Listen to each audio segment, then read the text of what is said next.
Okay, I think everything is set up. Oh, hey y'all. Actually, you're just in time. As you can see, I've added a little bit more to the background since last week's video. And more importantly, I got the video game setup done here in the office. And I thought, before we start the review, what better way to kick off getting the video game set up than playing a few games with you. So, here we go. Got the controller. Let's play some games.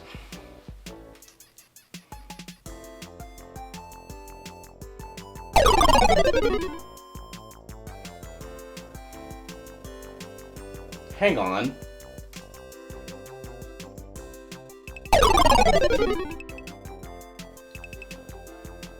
Are you kidding me?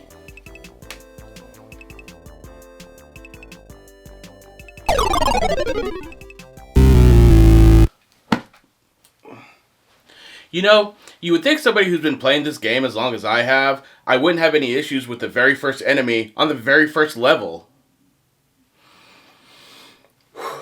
Relax. Save your energy for the review. Let's get to it. Roll the intro.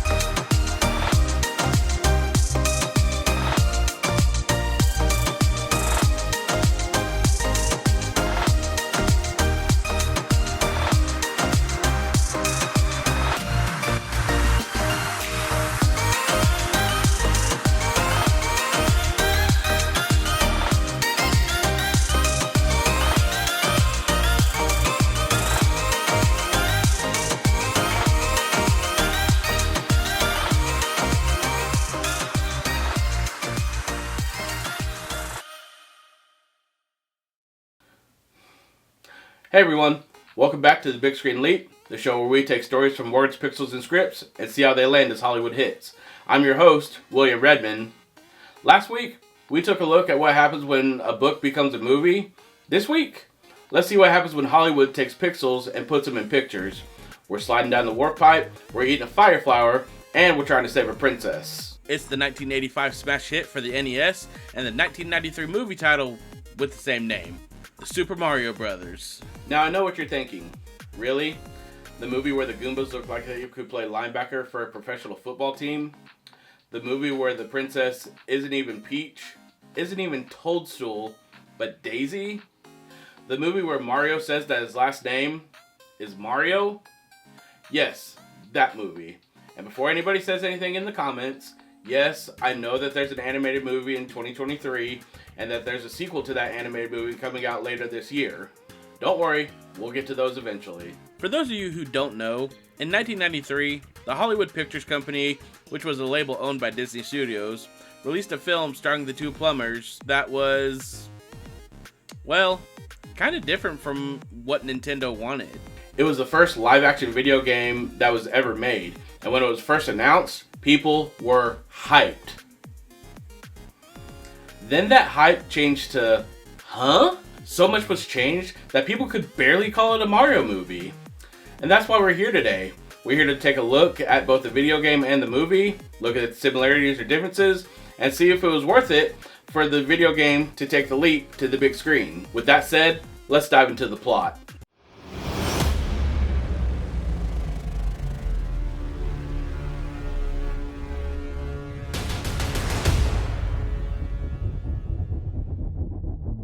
Let's start out with the video game. The OG. The one that literally saved video gaming. The plot? It's simple and straight to the point. Princess Toadstool, later renamed Peach, has been kidnapped by Bowser, this big fire-breathing turtle dragon dinosaur thing. And it's up to two Italian plumbers, Mario and his slightly taller but less famous brother Luigi, to save her. The entire game is basically an obstacle course. You're running through the Mushroom Kingdom, jumping on Goombas, which are basically angry chestnuts with feet, avoiding turtles with bad attitudes, known as Koopas, and collecting mushrooms that make you bigger, and flowers that let you throw fireballs like you're some kind of medieval wizard. But in overalls. But here's the kicker. Even when you get to the end of a castle level and beat either Bowser or one of his minions, the princess isn't there. Instead, some mushroom-headed guy pops out and hits you with, "Sorry Mario, but our princess is in another castle." It's the ultimate troll move of the 80s. But eventually you get to the last level, fight Bowser, save the princess, and all is well in the Mushroom Kingdom again. Now, let's fast forward to 1993. Hollywood decides, hey, let's take that video game about plumbers and make it into a movie. But instead of giving us bright and colorful, we get Blade Runner with plumbers. In this version, Mario and Luigi aren't just jumping on Goombas. They're broke plumbers in Brooklyn. Mario's the grumpy, world-weary older brother, and Luigi's the young, optimistic one. They meet Daisy, not Peach, who's a grad student that discovers she's actually the princess of another dimension. Yeah, another dimension. Turns out, when the meteor that wiped out the dinosaurs hit Earth, it split reality into two worlds. One where humans evolved, and one where dinosaurs evolved into, well, people. Kind of. They walk upright, but they still got lizard DNA. The villain? King Koopa, and he is not a giant turtle. He's this slick-haired, power-hungry dictator in a dystopian city called Dino Hatton. His plan? Use a shard of the meteor to merge the dino world with ours and take over both. Because why not?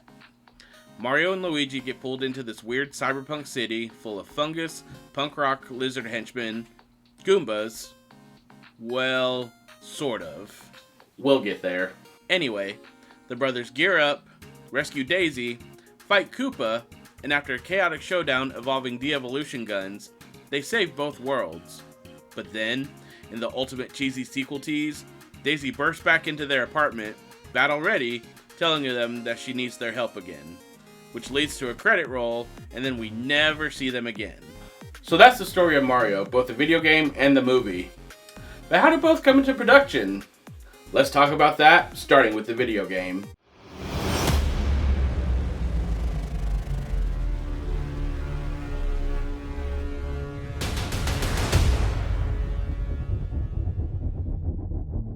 Alright, let's talk about the video game that didn't just put Nintendo on the map, it saved video gaming altogether.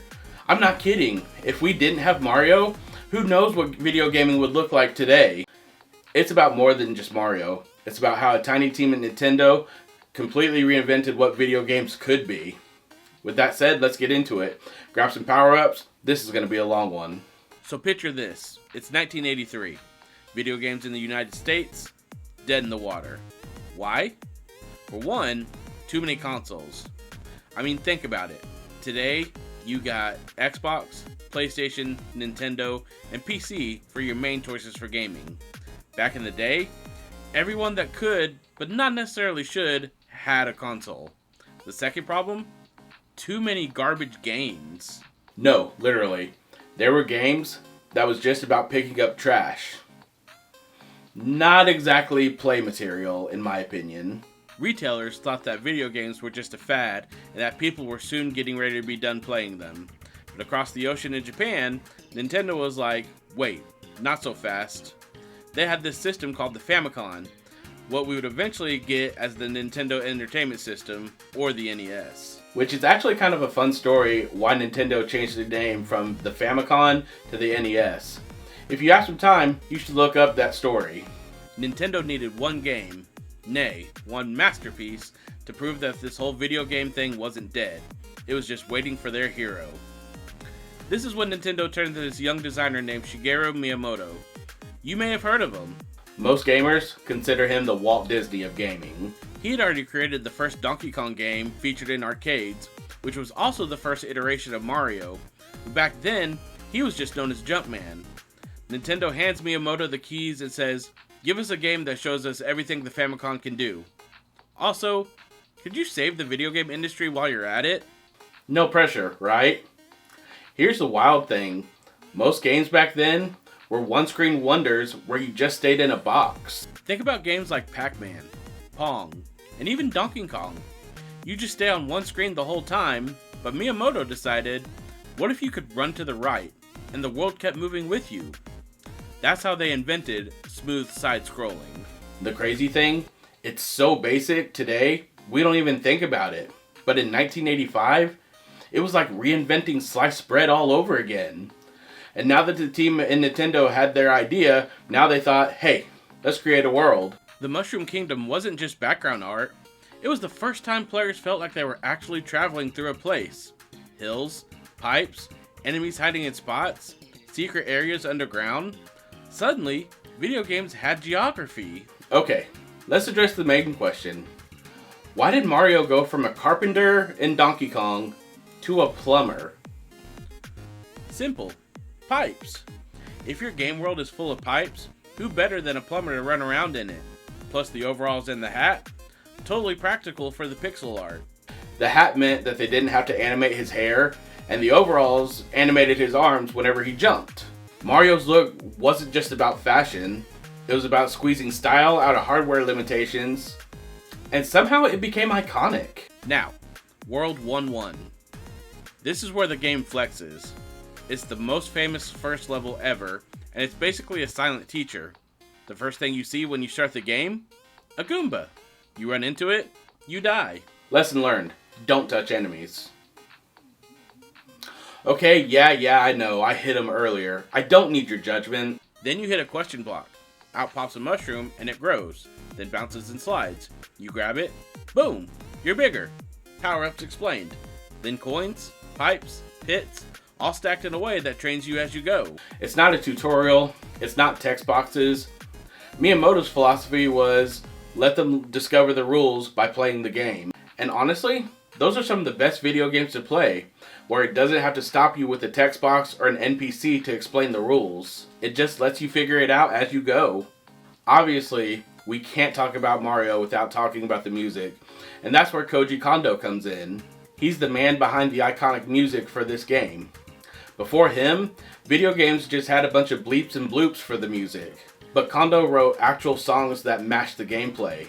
The overworld theme, the one that's been stuck in your head since childhood, Kondo wrote that to match Mario's running and jumping capabilities.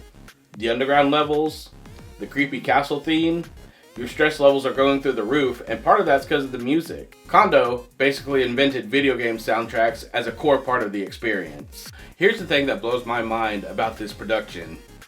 It was made by fewer than 10 people. That's it. And they only had 40 kilobytes of space to put the whole game on a cartridge. To put that into perspective, one single photo on your phone right now is like 200 times bigger than all of Super Mario Brothers. How are they able to do it? Quick answer, they got crafty. Clouds and bushes, the same sprite, just a different color. Flagpoles, a memory-saving way to wrap up a level. Some of the enemies, reused, just with different colors.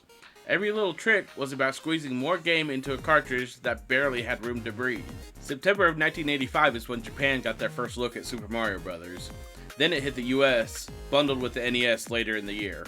Suddenly, every kid wanted one. The game sold 40 million copies on the NES alone, and held the best-selling game of all time for decades. But more than sales, it changed expectations. Before Mario, games were just a distraction. After Mario, they were adventures. Stories and worlds you could live in, and Nintendo with Mario as its mascot became the face of gaming. So yeah, when people say that Super Mario Bros. Is important, it's not just nostalgia. It's actually the comeback story of the year.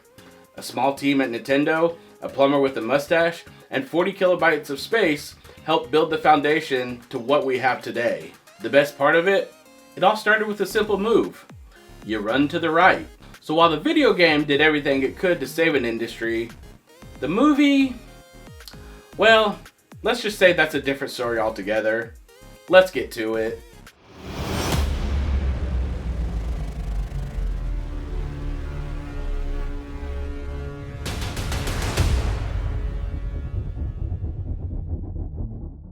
Alright, so we already talked about how the video game saved an entire industry. Let's jump 8 years later when Hollywood said, hey, let's take that beloved plumber and put him into a movie. A no-brainer, right? Wrong. What we got was the first ever video game movie, but also one of the weirdest and most chaotic productions in the world. Buckle up, because this story is as messy as a Koopa shell ricocheting around a level. So picture the early 90s. Mario's huge. Video games aren't just for arcades anymore. They're in living rooms everywhere. Nintendo's selling millions of copies. Kids are trading cheat codes at recess. And Mario is basically Mickey Mouse with a mustache. Hollywood smells money, and they're like, we've got to get in on this. Thus began the journey of adapting Super Mario Bros. Into a movie.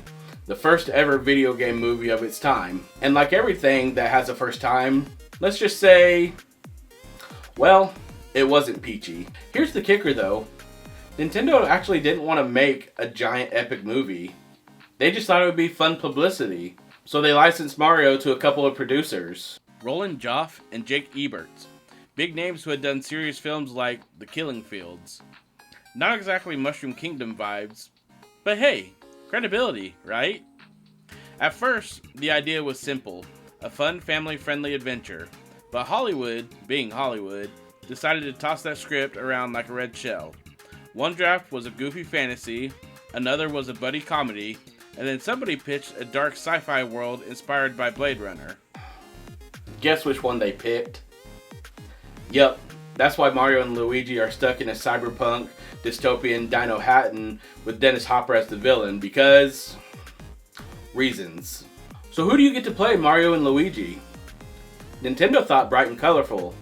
Hollywood thought, let's get serious actors. So they get Bob Hoskins, fresh off Who Framed Roger Rabbit, to play Mario. The guy didn't even know who Mario was. He just thought it was another paycheck. And for Luigi, they brought in a young John Leguizamo, trying to make his big break. Together, they're supposed to be this buddy team. But behind the scenes, Hoskins later called it the worst job of his life. Alright, now let's talk about the real chaos. The directors. They hired husband and wife duo Rocky Borton and Annabelle Jankel, creators of Max Headroom, this weird, artsy cyberpunk TV project. Their vision? Take Mario and make it edgy, gritty, and grown up. Because that's what you think of when you think Mario, right? Think Jurassic Park meets Blade Runner, except with plumbers. The number one word while on set for this production? Confused. The cast was confused. The crew was confused. Even Nintendo was like, this isn't really what we pictured, but okay. It became two movies fighting against each other. One side wanted slapstick comedy, the other one wanted serious sci-fi. And instead of picking one, they smashed them together like, well, Mario hitting two warp pipes at the same time, causing a glitch in the game. Here's where things get really messy. They went through dozens of script rewrites, literally changing it while they were filming. Actors would show up to set and get new pages that contradicted yesterday's pages. Scenes were shot, cut, reshot, and sometimes just left unfinished. Hoskins said he didn't even know what kind of movie they were making half the time. Dennis Hopper, playing King Koopa, called the director some not very nice words and went on record saying the shoot was a nightmare. Honestly, watching the final cut, you can feel the chaos. At one point, you got comedy. Next, it's a deleted scene from Blade Runner. It's total whiplash. And on top of all that, the production was an absolute disaster. They filmed in North Carolina in this giant abandoned cement factory that they turned into Dino Hatton. Hot, uncomfortable, dangerous stunts everywhere. Bob Hoskins and John Leguizamo had to take some drastic action in order to get through some of the takes. There are stories of Hopper ranting for hours about dialogue changes. The crew was constantly frustrated, saying the directors didn't know what they wanted. And don't forget, this was supposed to be Nintendo's big debut in Hollywood. But instead, it looked like a plumbing job gone terribly wrong. When the movie finally dropped in May of 1993, the critics absolutely tore it apart. Audiences were confused, and Nintendo fans were upset because of the lack of color and the changing of their characters. It was supposed to be fun, but it came out weird, dark, and awkward. Okay, now that you have the good of the game, the bad of the movie, and the ugly of, well, the movie, do these two things have anything in common? Or did they fall too far down the warp pipe to recognize one from the other? Let's dive in and see what's similar and what's different between these two plumbers.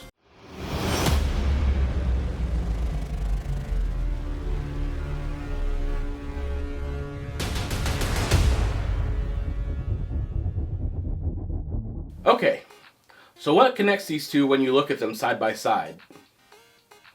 Honestly, not very much. Sure, both the brothers are named Mario and Luigi. They're both plumbers who travel to a world beyond the ordinary. They both fight enemies in order to rescue a princess and save a world.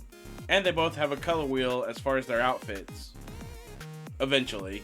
Also, I guess you could say both have pipes that were central to transportation in both the game and the movie. So yeah, I guess you could say the movie pulled from the source material, but it's kind of like a funhouse mirror. Something similar, but completely warped. With that said, let's see what makes these two so different from each other.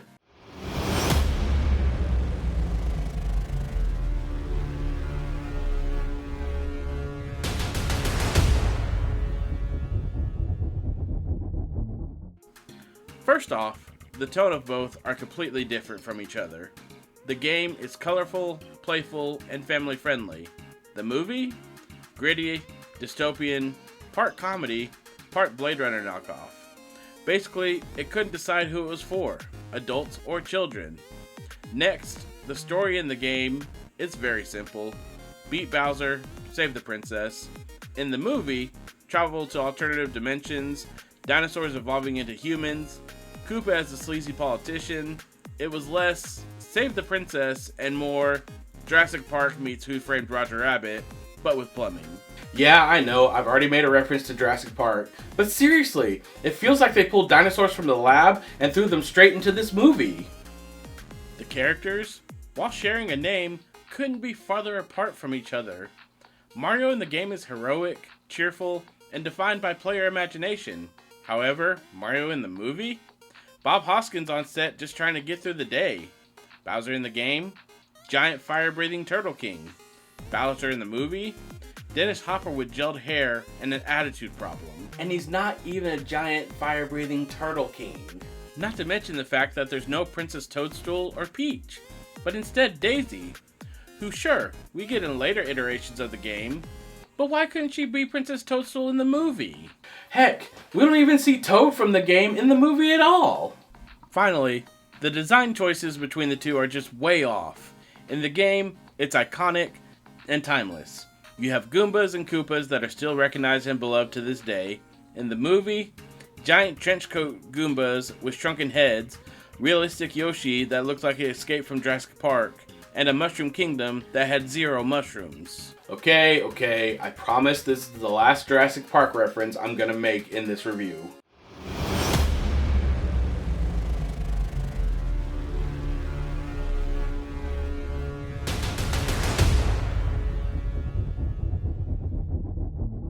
So at the end of the day, was it worth it for one of the greatest video games to make the jump to Hollywood? I think you already know my answer, but in case you don't, I'm going to reference a previous clip. Wrong.